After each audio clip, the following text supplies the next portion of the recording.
How's it going, everyone? Today we have Stihl's all new zero turn mower. This one we're looking at right here is the RZ 152. All right, so first let's go in and talk about what's on the back of this thing. All right, so this thing is powered by a 2-cylinder 25 horse engine. Tires in the back here are 20-inch tires. Up front have 11-inch tires. All right, so now we're gonna look at the deck. So it is a 10 gauge fabricated deck. Since it is the 152, you're looking at a 52-inch deck. Okay, we're gonna start off with changing how high you want your deck off the ground. So your first step would be to put your foot on this black, I'm gonna call it a pedal. All you gotta do is push it forward. Then you'll be able to lift this pin up.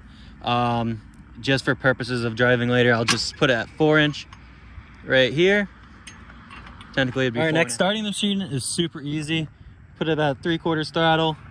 Then all you gotta do is simply turn the key and you're all ready to go. For those who have never driven a zero turn, all you gotta do is put these together, and then you would activate,